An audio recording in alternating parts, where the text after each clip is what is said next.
अगर national income निकालने को आ गया बाय इनकम मेथड, तो करोगे क्या? पता है कुछ इस बारे में? तो आपने बोला सर हमें तो नेशनल इनकम आता है कैलकुलेट करना, बट हमें आता है वैल्यूएटेड मेथड के थ्रू। बट मैंने यहाँ पे स्टार्टिंग में क्या बोला कि अगर इनकम मेथड के थ्रू हमें नेशनल इनकम निकालने को आ जाता है, तो क्या इस बारे में हमने सोचा कभी? क्या इस बारे में आपने पढ़ाई करी है? तो भाई अगर नहीं भी पढ़ी पढ़ाई गई ना, तो कोई टेंशन वाली बात नहीं, बिकॉज इस सेशन के अंदर हम लोग समझने वाले, सीखने वाले, देखने वाले कि अगर हमें नेशनल इनकम निकालना है and by applying the income method का कॉन्सेप्ट, तो सर आज इस सेशन के बाद सब कुछ क्लियर हो जाने वाला है। सो बच्चों स्टार्ट करते हैं आज का सेशन, जिसमें हम बात करेंगे measurement of national income by income method को। तो जल्दी शुरू करते हैं एंड देखते हैं कि क्या सिनेरियोज हैं, क्या सर्कमस्टांसेस आते हैं जिन सर्कमस्टांसेस में हमें ये वाले मेथड्स को अप्लाई करना होता है। तो सबसे पहला थॉट तो क्या है भाई हमारा कि हमें नेशनल इनकम निकालते टाइम सबसे पहले ध्यान में आता है कि सर ये नेशनल इनकम निकाला कैसे जा रहा है, क्यों जा रहा है, एंड द थिंग इज कि what was the like purpose. तो हम यहाँ पे सिंपल सा थॉट बोलेंगे कि हमें मालूम है कि जब हम एक इकोनॉमी की बात करते हैं, जब हम एक इकोनॉमी की बात करते हैं, तो सबसे पहले हमारे माइंड में क्या आता है? सर्कुलर फ्लो ऑफ इनकम आता है। यानी सर्कुलर फ्लो ऑफ इनकम से ही हम इस चीज को समझ पाते हैं कि यार हमारा थॉट क्या होगा। तो सबसे पहले बात करते हैं सर्कुलर फ्लो ऑफ इनकम को लेकर के कि सर्कुलर फ्लो ऑफ इनकम होता क्या है बच्चों,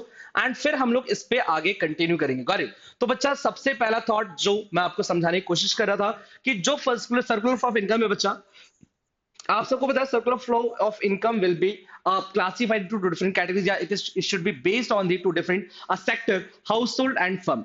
तो हमें मालूम है कि हाउसहोल्ड हमारे फर्म को क्या प्रोवाइड कर रहा है बच्चा? तो हाउसहोल्ड हमारे फर्म को प्रोवाइड कर रहा है फैक्टर सर्विसेज। हाउसहोल्ड हमारे फर्म को क्या प्रोवाइड कर रहा है? फैक्टर सर्विसेज प्रोवाइड कर रहा है। अगर मैं आपसे पूछूं व्हाट इज द रीजन, क्या ऐसा रीजन है भाई कि हाउसहोल्ड फैक्टर सर्विसेज प्रोवाइड कर रहा है टू द फर्म? फर्म को तो लेना है, फर्म को फैक्टर सर्विसेज चाहिए। क्यों चाहिए फर्म को फैक्टर सर्विसेज? बिकॉज फर्म को गुड्स एंड सर्विसेज प्रोड्यूस करने इकोनॉमिक के अंदर, and without factor services the production of goods and services can not be even possible. So उनको तो चाहिए, ये हमें हमारा थॉट क्लियर चल रहा है। बट द थिंग इज कि अगर मैं हाउस होल्ड इकोनॉमिक के अंदर मैं एग्जिस्ट करता हूं, तो मैं अपनी फैक्टर सर्विसेज क्यों प्रोवाइड करूंगा? तो बच्चा हमें इनकम जनरेट करनी है as an household. As an household बच्चा मुझे क्या करना है? मुझे इनकम जनरेट करना है। और मुझे इनकम जनरेट करना है, इसका मतलब मुझे इनकम कब होगा? जब मैं अपनी फैक्टर सर्विसेज को प्रोवाइड करूंगा टुवर्ड्स दी फर्म। तो मुझे उसके बदले पैसा मिलेगा, या तो मैं अगर एज अ लेबर काम करूंगा तो मुझे वेजेस मिलेगा। अगर सपोज करो भाई मैं एज अ एम्प्लॉय वर्क करूंगा तो मुझे सैलरी मिलेगा। अगर मैंने अपना कोई पैसा इन्वेस्ट कर दिया फर्म के अंदर तो मुझे इंटरेस्ट मिलेगा। एंड अगर मैंने अपनी जो बिजनेस माइंड जो है ना मेरा, तो मैंने अगर अपना बिजनेस माइंड यानी मैंने अपने आइडियाज, मैंने अपने ऑब्जर्वेशंस अगर किसी फर्म को देने चालू कर दिया, मैंने खुद का फर्म स्टार्ट कर लिया, तो मुझे वहां से क्या मिलेगा? प्रॉफिट मिलेगा। So this is consider as example of factor services. और इससे जो अर्न किया गया पैसा है ना, वो होता है फैक्टर इनकम। तो यहां से एक थॉट और क्लियर होता है, इनकम मेथड में जाने से पहले कुछ बेसिक चीजें आपको पता होनी चाहिए। एंड वो बेसिक चीजें क्या होंगी, तो चलिए उस पर बात कर लेते हैं। मैंने क्या बोला? मैंने बार बार एक टर्म यूज किया, फैक्टर सर्विसेज, फैक्टर इनकम। तो हमेशा ध्यान रखिएगा बच्चा, जो इकोनॉमी की इनकम है, जो इकोनॉमी के अंदर इनकम कंसिडर किया जाता है, तो इकोनॉमिक की इनकम को क्लासिफाइड किया जाता है दो डिफरेंट कैटेगरीज के अंदर। इकोनॉमिक की इनकम को क्लासिफाइड किया जाता है दो डिफरेंट टर्म्स के साथ। हमें याद रखना है कि इकोनॉमी में जो भी इनकम जनरेट होती है बच्चों, जो भी इनकम जनरेट होती है, तो वो इनकम यानी वो भी जनरेट किसकी हो रही है बच्चा? हाउस होल्ड की। किसकी इनकम जनरेट हो रही है? तो हमने बोला हाउस होल्ड। हाउस होल्ड यानी कि हम जैसे लोग, करेक्ट? तो हाउस होल्ड को दो तरह की इनकम जनरेट होती है। वो दो तरह की इनकम कौन सी है, क्या बताना चाहोगे? तो आप बोला सर दो तरह की इनकम हो सकती है, या तो सिंपल सी बात है वो फैक्टर इनकम अर्न करेगा। क्या अर्न करेगा बच्चा? Factor income. और एक होता है बच्चा ट्रांसफर इनकम। तो स्टार्टिंग में ही आपको इन दोनों के बीच का डिफरेंस क्लियर होना चाहिए। अगर आप आगे बढ़ रहे हो इस मेथड में, तो आपको सबसे पहले बच्चा इन दो मेथड्स में क्लैरिटी पूरी रखनी है। यानी कि सर कौन सी वाली इनकम को हम फैक्टर इनकम कंसीडर करते हैं, कौन सी वाली इनकम को हम लोग ट्रांसफर इनकम कंसीडर करते हैं। तो बच्चा ऐसी इनकम जो आपने कमाया हो। सर कमाया क्या होता है? हम पैसा तो कमाते ही ना, ना ना ना ना, हमेशा मत भूलना आपकी, हमेशा हर बार आप पैसा कमाते हो, कुछ पैसा बिना कमाए भी मिल जाता है। अरे सर कहाँ मिलता है बताओ ना, हमें बताओ कहाँ मिलता है। तो सुन लो मेरी बात ध्यान से, सुनो मेरी बात, आप समझ जाओगे आप कि अगर मैंने कोई पैसा अर्न किया बाय प्रोवाइडिंग फैक्टर सर्विसेज, मैंने भाई अपना पैसा लगाया या सपोज मैंने मेहनत की अपनी सर्विसेज दी, तो ऑब्वियसली इस पैसे को मैं अर्न करूं। जो लोग जॉब कर रहे हैं, जो लोग एज अ वर्कर काम कर रहे हैं, जो लोग किसी बिजनेस में पैसा लगा रहे हैं, या जो लोग सपोज करो अपना एक ऑर्गेनाइजेशन बना करके या सपोज एक फर्म को बना करके as a rent income generate कर रहे हैं, जहां पे आपने कुछ ना कुछ तो कंसिडरेशन किया है। तो अगर कंसिडरेशन करके सपोज आपको इनकम जनरेट होता है, तो इसका मतलब ये इनकम आपने अर्न किया है। तो अर्निंग अगर आप करते हो बेसिकली, तो it will always be treated as, या it will always be consider as an example of बच्चा फैक्टर इनकम। और सेम साइड पे सपोज मेरे पास स्कॉलरशिप से पैसा आ गया, कोई मेरे पास बड़ा भाई मेरा आया और मुझे 1 लाख रुपए देके चला गया, मेरे कोई रिलेटिव्स आए मुझे 50,000 रुपए देके चला गया, विदाउट एनी, विदाउट प्रोवाइडिंग, या हमने बोला without any kind of providing services. And the thing is कि कोई भी हमने अपनी तरफ से कोई भी कंसिडरेशन नहीं किया, हमने किसी भी तरह का कंसिडरेशन पे नहीं किया। स्कॉलरशिप में आप बोलोगे सर हमने फॉर्म भरा था, this is not considered an example of factor services. आपने फॉर्म भरा, गवर्नमेंट ने आपको पैसा दे दिया, जो अभी बहुत सारी स्कीम्स चलाई जाती है, लाडली बहना योजना होती है, एंड द थिंग इज कि भाई बेरोजगारी योजना, जो अनएम्प्लॉयमेंट अलाउंसेस होते हैं, तो ये सारी योजनाओं के थ्रू अगर मेरे अकाउंट में पैसा आ रहा है, तो इट मींस कि ये वाला इनकम मेरा ट्रांसफर इनकम माना जाएगा। तो आपको आगे बढ़ने से पहले मैं यहाँ पे समझा दूं कि आप कभी भी नेशनल इनकम अगर कैलकुलेट करने जाते हो और कैलकुलेट करने जाते हो बाय इनकम मेथड, तो इस बात का सबसे पहले ध्यान रखिएगा कि इनकम मेथड के अंदर कभी भी ट्रांसफर इनकम कंसिडर नहीं किया जाएगा। इनकम मेथड के अंदर हमेशा हमेशा हमेशा सिर्फ और सिर्फ क्या कंसिडर किया जाएगा बच्चा, फैक्टर इनकम को ही कंसिडर किया जाएगा। Transfer income will never be included in national income. So बच्चा यहां से अपन स्टार्ट करते हैं और डिटेल में पढ़ना कि इनकम मेथड के थ्रू फाइनली आप नेशनल इनकम को कैलकुलेट कैसे कर पाते हो। So this is Mehtab Alam, your commerce educator, and आगे बढ़ते हैं अपने मोस्ट इंपॉर्टेंट कॉन्सेप्ट के साथ, जो आपके एग्जामिनेशन पॉइंट ऑफ व्यू से बहुत ज्यादा बेनिफिशियल होने वाला है, एंड इसको लेकर के हम डिस्कस करते हैं बच्चों। इट तो चलिए, इनकम मेथड में अगर हमने बात की, ऑब्वियस है भाई इकोनॉमी के अंदर जो house hold factor services provide कर रहा है, तो उसके बदले उनको इनकम मिल रहा है। क्या मिल रहा है बच्चा? इनकम मिल रहा है। तो सबसे पहले इनकम मेथड के थ्रू नेशनल इनकम तक पहुंचना है। नेशनल इनकम के बारे में आप सबको पता है कि नेशनल इनकम को किससे डिनोट किया जाता है बच्चा? तो नेशनल इनकम को डिनोट किया जाता है एनएनपी एट एफसी से। किससे डिनोट किया जाता है? एनएनपी एट एफसी से। तो हो गया भाई ये नेशनल इनकम हमारा। National income NNP at FC तक हमें पहुंचना है, बट डायरेक्टली पहुंच जाएंगे क्या? नहीं सर, डायरेक्टली नहीं पहुंचेंगे। सबसे पहले हमें कुछ इनकम के सोर्सेस हैं, जिन इनकम के सोर्सेस को हमें समझना पड़ेगा, और उन इनकम के सोर्सेस से हमें अपनी फैक्टर इनकम को कैलकुलेट करना पड़ेगा। जब आप अपनी इकोनॉमी के पूरे सारे फैक्टर इनकम के जो सोर्सेस हैं सबको प्लस करके आप फाइंड आउट कर लेते हो कि भैया ये सारे सोर्सेस थे हमारे, इन सब के थ्रू हमें सपोज कितना पैसा आया। सपोज मुझे आया भाई 50,000 करोड़ रुपए। कितना आया? या मैं अभी लिख देता हूं 50,000। कितना आया? 50,000 मुझे इन सारे सोर्सेस की वजह से मिला है। तो अगर मुझे 50,000 मिला है, तो इट मींस कि बच्चा इसको हम क्या बोलेंगे कि सही डोमेस्टिक इनकम है हमारा। डोमेस्टिक इनकम मतलब समझते हो, एक कंट्री के अंदर रह करके जो इनकम के सोर्सेस थे, उन इनकम के सोर्सेस से कितना पैसा आपने कमाया, it will always be treated as domestic income. उस डोमेस्टिक इनकम के अंदर आपको क्या ऐड करना है बच्चा? आपको एनएफआई ऐड करना है। What is the meaning of NFI? तो net factor income from abroad, यानी हमारे कुछ रेसिडेंट अगर दूसरी कंट्री में रह करके पैसा कमा रहे, which is to be a part of our national income, so it is also included while calculating the value of national income. Is it? So overall अगर हम बात करें नेशनल इनकम हमें निकालना इनकम मेथड के अकॉर्डिंग, तो ये सारे सोर्सेस को प्लस करने का एंड पहुंच जाने का डोमेस्टिक इनकम पे। एंड डोमेस्टिक इनकम में जब हम लोग एनएफआईए ऐड कर देंगे, तो we are easily able to find out the value of national income, which is to be known as NNP at FC। Got it बच्चा? सो चलिए भाई इसको डिटेल में समझते हैं। मतलब इस मेथड के अंदर कुछ भी नहीं है, अगर आप इसको समझ लेते हैं कि कौन कौन से सोर्सेस को कंसिडर किया जाता है while calculating the value of domestic income first of all, and उसके बाद नेशनल इनकम, तो ये सोर्सेस को हम थोड़ा सा डिटेल में एनालाइज करेंगे ताकि किसी भी तरह का कोई भी कंफ्यूजन आपको ना हो एंड आपको पूरी प्रॉपर क्लैरिटी मिले। Is it? तो सबसे पहले आपको डोमेस्टिक इनकम निकालने के लिए कुछ मैं क्लासिफिकेशन कर दूंगा कि मुझे डोमेस्टिक इनकम निकालना है, तो मैं इसको क्लासिफाइड कर रहा हूं वन। कितनी कैटेगरी में बच्चा? तो आपने बोला sir domestic income will be classified into 3 different categories, first, second and third. कितनी बोला हमने? तो domestic income will be classified into 3 different categories. First will be और बच्चा कंपनसेशन ऑफ एम्प्लॉय, यानी हमने अपनी इकोनॉमी में उन पर्संस को या उस सोर्स ऑफ इनकम को एक अलग से क्लासिफाई कर दिया, एक अलग से कैटेगरी डिसाइड कर दी, जिसके अंदर पैसा कमाया जाता है by providing the services. And by providing services as an employ और एज एन वर्कर, तो इसको बोला जाता है बच्चा, this is considered an first step which is to be known as COE, यानी compensation of employ, compensation of employ, कि economy के अंदर जो लोग एज अ जॉब वर्क कर रहे हैं या जो अपना कोई टास्क परफॉर्म कर रहे हैं या जो आपको सर्विसेज प्रोवाइड कर रहे हैं, तो आप उनको क्या देते हो? तो भैया सीओई के अंदर क्या बनता है? सीओई के अंदर बच्चा wages and salary in cash और काइंड। तो एक चीज ध्यान रखिएगा कि जब सीओई की बात हो, हमें ये मालूम है कि हमें डोमेस्टिक इनकम तक अगर पहुंचना है तो हमें तीन चीजों को मर्ज करना पड़ेगा। सीओई को मर्ज करना पड़ेगा, प्लस ऑपरेटिंग सरप्लस को मर्ज करना पड़ेगा, एंड मिक्स इनकम को प्लस करना पड़ेगा। यानी मैं आपसे अगर डायरेक्टली पूछूं कि कैसे हम लोग डोमेस्टिक इनकम तक पहुंच सकते हैं बच्चों, तो आप यहाँ पे डायरेक्टली लिखोगे। फिर डोमेस्टिक इनकम अगर हमें निकालना है तो डोमेस्टिक इनकम जिसको हम किससे डिनोट करते हैं बच्चा? तो डोमेस्टिक इनकम जिसको हम डिनोट करते हैं एनडीपी एट एफसी से। किससे? तो हमने बोला sir NDP, NDP at FC से हम डिनोट करते हैं। तो डोमेस्टिक इनकम तक हमें पहुंचना है, तो इसका फॉर्मूला क्या होगा? तो आपने बोला sir basically COE, COE plus operating surplus and plus mixed income, plus mixed income. बस इसको हम डिटेल में समझ रहे हैं कि सीओई में क्या क्या चीजें आती हैं, ऑपरेटिंग सरप्लस में क्या क्या चीजें आती हैं, एंड द थिंग इज की मिक्स्ड इनकम में क्या क्या चीजें आती है बच्चों। तो आई होप यहां तक आप लोग को चीजें क्लियर है। तो आपने बोला हाँ सर।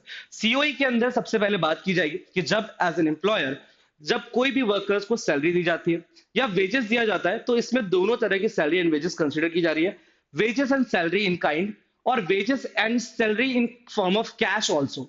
तो कभी कभी अगर आपको कैलकुलेशन करना है नेशनल इनकम का और वहां पे लिखा हुआ है कि सपोज किसी वर्कर को 50 यूनिट कोई आपने गुड्स दे दिया, मान लो बिस्किट की कंपनी है, तो बिस्किट के 50 यूनिट जो है ना या 50 पैकेट जो है वो आपने एज एन एम्प्लॉय को बांध के रखे हुए हैं कि भाई आपको हर महीने 500 रुपए हम एज अ वेजेस देंगे, या हर महीने मत बोलो, हर पर डे बोल दो आप, पर डे हम आपको 500 रुपए देंगे और 5 पैकेट बिस्किट के देंगे।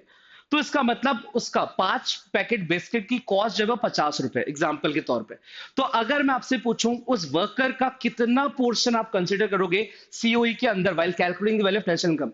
तो हमने बोला बेसिकली सर, क्योंकि हमने अपने फॉर्मूले में पढ़ा हुआ है कि वेजेस और सैलरी कैश में भी लिया जा सकता है और इन फॉर्म ऑफ काइंड भी लिया जा सकता है। तो अगर किसी वर्कर को 500 रुपए का वेजेस मिल रहा है प्लस 50,000 रुपए के बिस्किट्स मिल रहे हैं, तो उसका 550 रुपए कंसीडर किया जाएगा नेशनल इनकम के अंदर as a domestic income. Correct?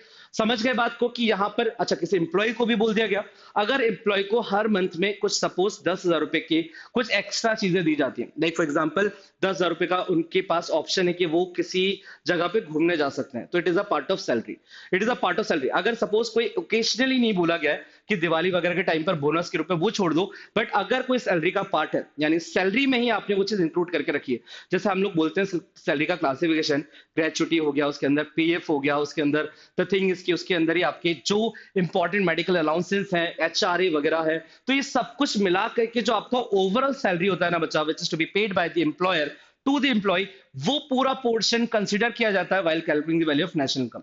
Okay, so wages and salary cash और काइंड्स दोनों कंसीडर किए जाएंगे। इसके अलावा अगर कुछ पैसा एम्प्लॉय का डिडक्ट किया जाता है और भेज दिया जाता है किसके अंदर बच्चा? पीएफ के अंदर। यानी हम जब बात करते हैं पीएफ समझते हो प्रोविडेंट फंड, कुछ पैसा अगर प्रोविडेंट फंड में जा रहा है, मान लो मेरी सैलरी पर मंथ है 20,000 रुपए और मेरी सैलरी का 2,000 रुपए डिडक्ट करके कहां भेज दिया जाता है? पीएफ अकाउंट में मेरे जमा हो जाता है। तो क्या मैं अपना 18,000 दिखाऊंगा अपने नेशनल इनकम में? मतलब इकोनॉमी में जब नेशनल इनकम कैलकुलेट किया जाएगा तो मेरा 18,000 कंसीडर करेगा या ओवरऑल 20,000? 18 प्लस 2,000 रुपए वो पीएफ का भी, तो आप 18 प्लस 2,000 पीएफ का मिला करके टोटल 20,000 आपको दिखाना पड़ेगा कहां पे? As an domestic income. Correct? So चलिए सीओई के अंदर जितना आपको ध्यान रखना है कि salary in wages in kind and cash plus the भाई employ contribution in social security scheme which is to be known as provident fund. Correct? ठीक है, तो ये हमारा सी हो गया ऑपरेटिंग सरप्लस। यानी सर सर्विसेज के अलावा कहीं पर आप अपना कुछ जैसे फ्लैट वगैरह या आपने सपोज कुछ इन्वेस्टमेंट करके अगर रिटर्न्स ले रहे हो, अगर मैंने अपना कहीं पर पैसा लगा दिया बच्चा, जहां सपोज मैंने एक फ्लैट वगैरह ले लिया, कुछ भी ले लिया, तो रेंट एंड रॉयल्टी इंटरेस्ट ये सारी चीजें ऑपरेटिंग सरप्लस का पार्ट होंगी। यानी ऑपरेटिंग सरप्लस में किन चीजों को मिलेंगे भाई? तो ऑपरेटिंग सरप्लस में हमें interest plus rent and plus बच्चा आप बोलोगे यहां पर कि सर प्रॉफिट, ये तीन चीजें आपको यहां पर मिला करके बनानी। कौन सी तीन चीजें बच्चा? Again I am repeating this कि भाई operating surplus is equal to interest plus rent plus profit. तो ये तीन चीजें आपको क्वेश्चन में मिल गई, काम खत्म है, आपका ऑपरेटिंग सरप्लस मिल जाएगा। पहला COE, then operating surplus, then उसके बाद बच्चा mix income of self employed person. तो बच्चा यहाँ पे एक चीज इंपॉर्टेंट है जहां पे आप कंफ्यूजन आपको माइंड में हमेशा आता है प्रॉफिट को लेकर के, कि कभी कभी प्रॉफिट डायरेक्टली एक वर्ड दे दिया होता है कि भाई प्रॉफिट 50,000 रुपए का हुआ है, प्रॉफिट 10,000 रुपए का हुआ है। प्रॉफिट को क्लासिफाइड कर दिया जाता है और तीन कैटेगरी के अंदर, मतलब इसलिए मैंने ये फ्लो चार्ट आपके सामने रख लिया है कि इस फ्लो चार्ट के बाहर से कुछ भी नहीं आएगा। बस आपका प्रॉफिट अगर सपोज प्रॉफिट के नाम से नहीं दिया तो भाई कॉर्पोरेट टैक्स प्लस डिविडेंड और plus undistributed corporate profit retain earnings, तो इन सबको प्लस करके आप प्रॉफिट तक पहुंच सकते हो। अगर प्रॉफिट दिया हुआ है तो इनको फिर आप अवॉइड कर दो, अगर प्रॉफिट नहीं दिया हो तो इन सबको प्लस करके हम प्रॉफिट तक पहुंचेंगे। अब what is the meaning of corporate tax बच्चा? तो ऑल दो जो टैक्सेस पे किए जा रहे हैं, इट इज टू बी या it is also be a part of corporate tax only, है ना, वहां पर हम इनकम टैक्स की बात नहीं कर रहे हैं। कॉर्पोरेट टैक्स जो पे किया जा रहा है बच्चा, उसको हम लोग क्या बोलेंगे, वो हमारे प्रॉफिट में से ही पे किया जा रहा है, तो प्रॉफिट का हिस्सा है, तो हमें कॉर्पोरेट टैक्स को प्रॉफिट का पार्ट मानना है। अगर क्वेश्चन के अंदर प्रॉफिट दे दिया गया तो फिर इसको अवॉइड कर दो, अगर नहीं दिया गया तो हम इसको ऐड करेंगे। देन बच्चा डिविडेंड, आप सबको पता है कि जब कंपनी अपने प्रॉफिट प्रॉफिट को अपने शेयरहोल्डर्स के साथ डिस्ट्रीब्यूट करता है, शेयर करता है, तो बेसिकली उस पार्ट को क्या बोला जाता है, डिविडेंड। तो डिविडेंड भी प्रॉफिट से ही निकला है। तो हम क्या कर रहे हैं, हम ये कर रहे हैं, अगर हमारा प्रॉफिट ऑलरेडी इकट्ठा है तो टेंशन नहीं है, अगर हमारा प्रॉफिट जो वो बिखरा हुआ है तो हम उसको प्लस करके ऐड करके इंटीग्रेट करके एक पर्टिकुलर प्रॉफिट तक पहुंच जाएंगे, क्योंकि हमें ऑपरेटिंग सरप्लस के अंदर interest plus rent plus profit पे जाना है। करेक्ट? सो अगेन सीओई हमारा कंप्लीट है, क्या चीज आएंगे सीओई के अंदर, देन ऑपरेटिंग सरप्लस के अंदर क्या चीज आएंगी। Now let's move forward towards the mix income. हमारी कंट्री के अंदर रह करके बहुत सारे ऐसे लोग हैं जो कहीं जॉब नहीं करते, जो कहीं पर पैसा भी नहीं लगा रहे जहां से इंटरेस्ट मिले, जो कहीं पर सपोज करो भाई किसी कोई इनका घर वगैरह भी नहीं जो उनको रेंट मिल रहा है, और सपोज करो कोई भी प्रॉफिट भी नहीं अर्न कर रहा है। बट सपोज जैसे कॉबलर हो गया, बार्बर हो गया, ये कहीं ना कहीं क्या कर रहे हैं, अपना सेल्फ एम्प्लॉयड, कहीं जॉब नहीं कर रहा है, ये कुछ सर्विसेज डायरेक्टली अपने छोटे छोटे आप बोल दो कि एमएससी में बना के छोटी छोटी शॉप्स खोल करके ये लोग काम कर रहे हैं, वेंडर एंड ऑल। तो ये भी पैसा हमारी नेशनल इनकम का पार्ट बनता है। एंड इसको किस पार्ट में कंसिडर करते हैं बच्चा, mixed income of self employed person. तो इन सबको प्लस करके यानी कि compensation of employ, operating surplus plus mix income is will be known as बच्चा डोमेस्टिक इनकम। क्या बोला जाएगा इस सबको भाई, डोमेस्टिक इनकम, जिसको हम बोलते हैं एनडीपी एट एफसी। क्या बोलते हैं भाई इसको हम लोग, एनडीपी एट एफसी। करेक्ट बच्चा? तो अगेन बस जैसे हम एनडीपी एट एफसी तक पहुंच गए, हमें कहां पे पहुंचना है, एनएनपी एट एफसी तक पहुंचना है, यानी कि नेशनल इनकम पे, और इस पे पहुंचने के लिए हमें यानी एन से एन कोई दिक्कत नहीं, डोमेस्टिक से नेशनल पे आना है, तो प्लस एनएफआई। क्या हम ऐड करेंगे भाई, प्लस एनएफआई ऐड किया, काम हमारा खत्म हो जाएगा। इसमें सिर्फ और सिर्फ आपको बस इतना ध्यान रखना है, कुछ चीजें हमें इंपॉर्टेंटली पता होना चाहिए अगर हम इनकम मेथड से अपना नेशनल इनकम निकालने जा रहे हैं, कि हमें भाई अवॉइड ट्रांसफर इनकम। जैसा मैंने आपको स्टार्टिंग में बताया था कि ट्रांसफर इनकम कभी भी कंसिडर नहीं करनी, ट्रांसफर गेन कभी भी कंसिडर नहीं करना है while calculating value of national income. Is it? अगर स्कॉलरशिप है, अगर पेंशन है, तो आप नहीं कंसिडर करोगे। अच्छा, पेंशन सैलरी का अगर पार्ट हुआ तो आप कंसिडर करोगे, अगर ओल्ड एज पेंशन से तो उसको कंसिडर हम नहीं कर सकते। अवॉइड कैपिटल गेन्स, अगर कैपिटल गेन्स हुए बच्चा, आपने कोई प्रॉपर्टी ली थी 10 लाख की और वो प्रॉपर्टी 15 लाख की आपने बेची, 5 लाख रुपए का कैपिटल गेन हो गया, तो वो 5 लाख रुपए का भी कैपिटल गेन हम यहाँ पर नहीं कंसिडर करेंगे तब तक जब तक वो बेचा नहीं जा रहा। ऑल्दो बेचा जाएगा तो वो कंसिडर किया जाता है। Include income from sales consumer output. तो बच्चा अगर आपने खुद के लिए कोई सर्विसेज दी है, यानी कि include income from self consume output, जो जैसे मान लो मैंने सपोज मुझे बिस्किट बनाने का काम आता है और मैंने 2-3 पैकेट 5 पैकेट बना करके खुद खा लिए या अपने घर वालों को खिला दिए, तो क्या वो भी कंसिडर किया जाएगा? तो अपना हाथ से, जैसे हम बोलते हैं वैल्यूएटेड मेथड, वैसे यहाँ पर अगर खुद के लिए भी कोई सर्विसेज कर रहे हो या अपने रिलेटिव्स को भी कोई सर्विसेज दे रहे हो, तो ऑल दो हाँ ट्रांसफर इनकम होगा तो आप नहीं लोगे, बट आपने अगर सर्विसेज देके कुछ अर्न किया है तो आप उसको कंसिडर करोगे। Include free services provided by the owners of the production unit, कि भाई अगर यहाँ पे हम बोलते हैं इसको opportunity cost, which is also be known as opportunity cost, कि अगर कोई ओनर सपोज अपने ही किसी प्रोडक्शन यूनिट को, सेल्स यूनिट को कुछ भी बता रहा है, तो ऑल्दो उसकी भी सर्विसेज को कंसिडर यहाँ पर किया जाता है। सो ये सारी चीजें हमें क्या करना है बच्चा, सिंपल सी बातें ध्यान रखना है कि कौन सी चीजें अवॉइड करनी है, कौन सी चीजें हमें इंक्लूड रखनी है, ओके, ताकि हम नेशनल इनकम में ओवरऑल अपनी स्ट्रेंथ बना पाए एंड ओवरऑल अपने जो स्कोर है उसको हम क्लैरिटी के साथ लिख पाए। Got it? So again simple सी चीज है, इसके साथ हम खत्म करेंगे इसको कि domestic income is equal to COE plus operating surplus and plus mix income. तो हमारा क्या बन जाएगा भाई, नेशनल इनकम। और मैं आपको ऑलरेडी बता चुका हूं सीओई में हमें दो चीजें ढूंढनी है, कौन सी भाई? Salary and wages in kind and cash, और प्लस भाई हमने कितना पैसा हमारे पीएफ अकाउंट में डाला। करेक्ट, ये इसको ऐड किया, सीओई बन गया। फिर ऑपरेटिंग सरप्लस में बचा interest, rent and profit. Profit मिल गया डायरेक्टली, अच्छी बात है। नहीं मिला तो उसको हम लेकर के आएंगे किससे? कॉर्पोरेट टैक्स से एंड रिटेन अर्निंग से और प्लस डिविडेंड से। फिर मिक्स इनकम आपको डायरेक्टली दिया होगा, आप उसको ऐड करोगे, डोमेस्टिक इनकम तक पहुंच जाओगे। सो ऑल दो बच्चा, ये सारी चीजें आपको ध्यान रखनी है जब भी आप अपने क्वेश्चन को कंप्लीट करेंगे, जब भी आप अपने क्वेश्चन को अटेम्प्ट करेंगे। आपको ध्यान रखना है कि income method one of the most easiest method माना जाता है compare to all the three methods, जहां पे expenditure, valuated method and income method आता है।